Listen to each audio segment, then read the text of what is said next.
the Fox 5 News Block. Coming up on the news block, today is the day all those pandemic-era dining sheds have to be torn down. Find out how the city's restaurants are dealing with this big deadline.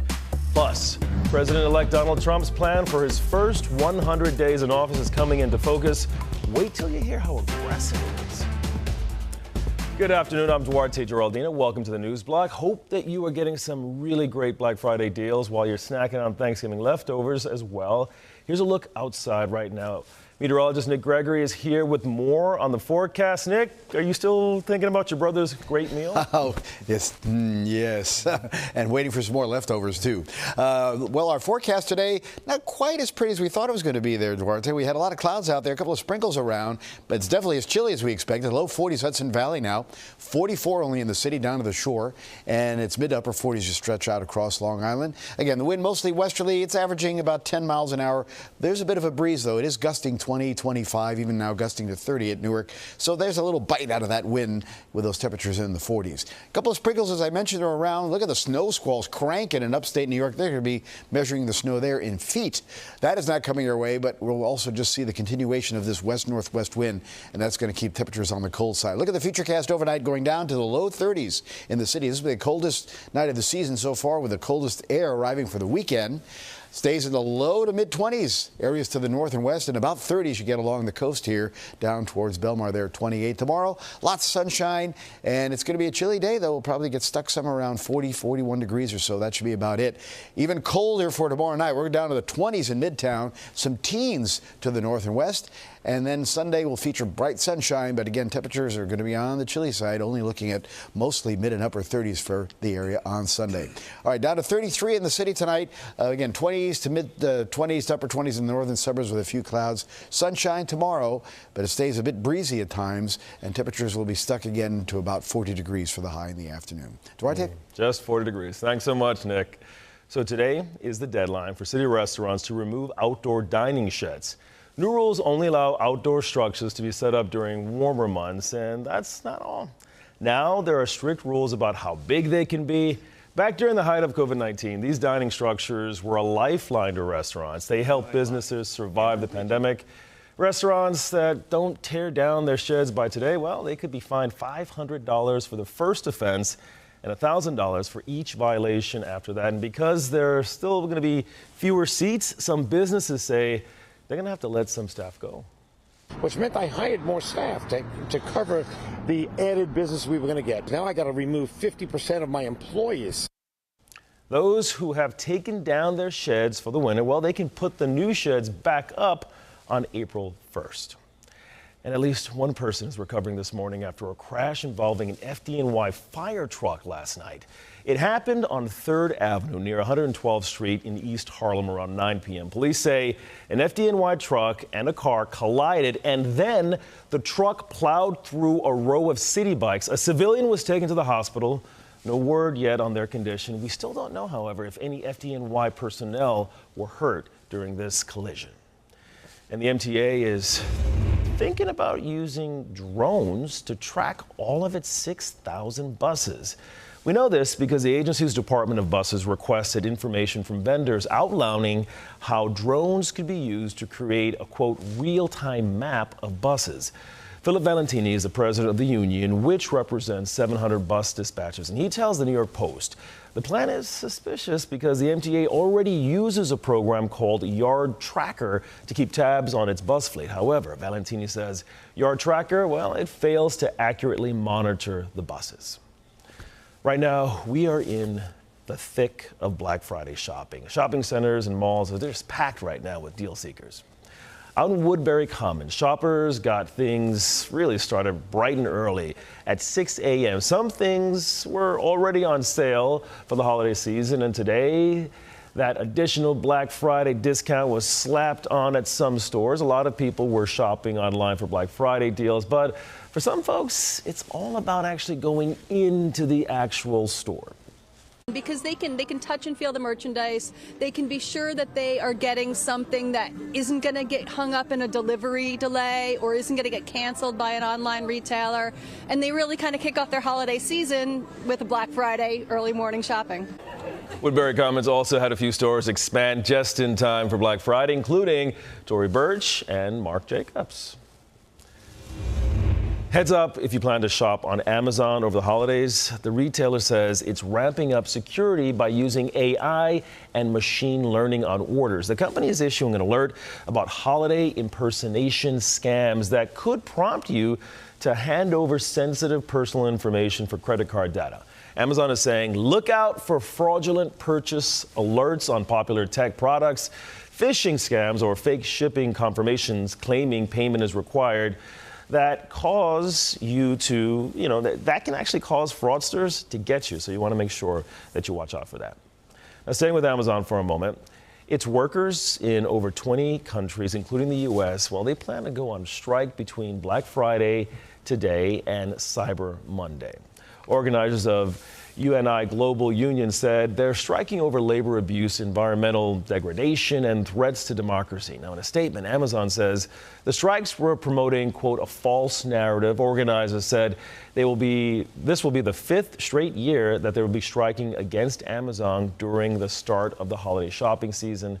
It's unclear how many people are actually going to go on strike, but a protest is planned outside of Amazon founder Jeff Bezos' penthouse right here in the city. In a return to the norm for the state of Wisconsin, the state's election commission certified President-elect Donald Trump's victory. Commission Chair Ann Jacobs certified results during a morning Zoom teleconference that lasted about 6 minutes. Trump won the state's 10 electoral votes by defeating Vice President Harris by just under 30,000 votes. This is different from 2020 when Trump refused to accept Joe Biden's victory of Wisconsin by 21,000 votes and forced recounts in 2 counties. And it doesn't seem like the incoming Trump administration is going to be resting much over the holidays. The president-elect has been working at a fever pitch to build out his team and prepare for his first months in office. As Doug Luceda reports from Washington, Republicans are raising expectations for an expansive agenda in Trump's first 100 days. Thank you very much. Wow. When President-elect Trump took the stage to claim victory after the election, he didn't exactly tamp down expectations. This will truly be the golden age of America. That's what we have to have. And while the White House and Capitol Hill may be quiet for now, just wait. It's going to be a very aggressive first 100 days of the new Congress. Trump, along with his fellow Republicans, has set the bar high.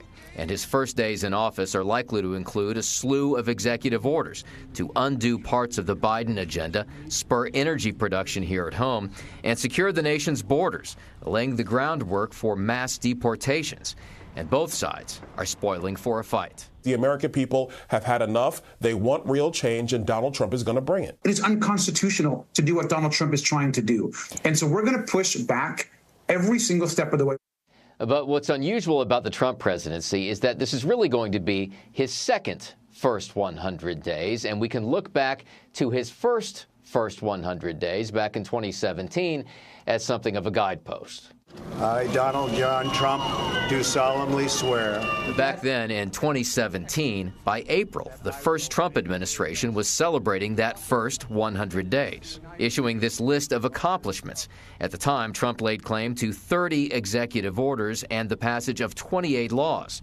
His record this time could be similar as he seeks to rein in government bureaucracy and regulations. It looks to me like a recipe for nonstop political warfare. That warfare is almost certain, as are the legal challenges, with Trump hoping to pick up where he left off.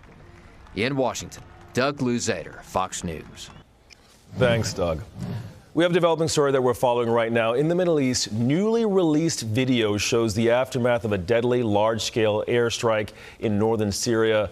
The Syrian Civil Defense, also known as the White Helmets, well, they've released video today of the bombings in 2 different villages in Aleppo. In it, you can see rescue crews are searching through the debris for survivors.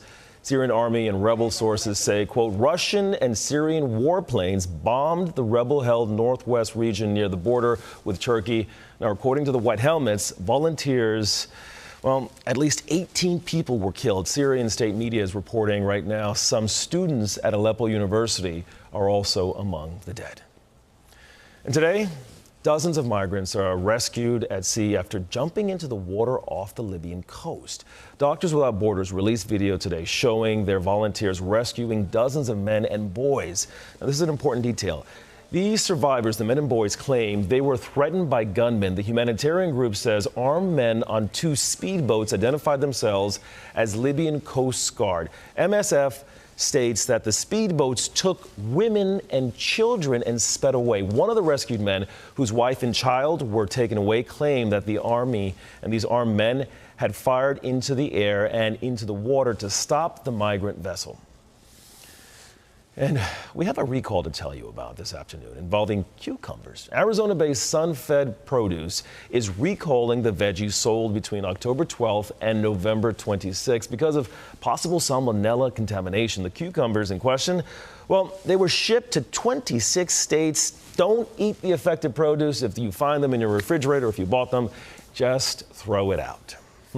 And let's bring in Nick Gregory for one more final look at the weather. Nick, don't eat those cucumbers. Don't do it. I'm not a big cucumber fan anyway, so that's fine with me. And our weather is going to be rather chilly heading into the weekend. Again, 40s for temperatures right now across the area. That's a bit below average for this time of the year. And we still have that pretty strong wind that's at times pretty gusty here. It's 10 to 15 miles an hour. Occasionally those gusts are pushing 20 to 30, as I mentioned. So definitely a little chill in the air for sure.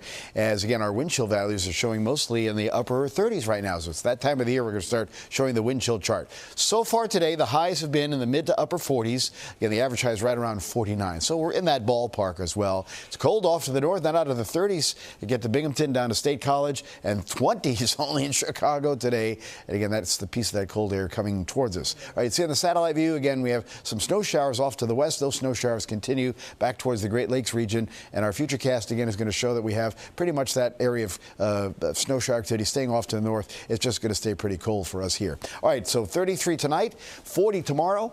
Only 38 on Sunday. We'll stay in the low 40s Monday and Tuesday. Threat of snow by Wednesday night. Doesn't look like a big deal at this point, though, but stays kind of cold. We're going to be only in the 40s to 30s as we head into the end of next week. Duarte? I can feel it chill. Thanks, Nick. And that'll do it for the news block. I'm Duarte Geraldino. Tune in to Fox 5 and the Fox 5 local app at 6 p.m. for our full newscast with Bianca Peters. Enjoy the rest of your day.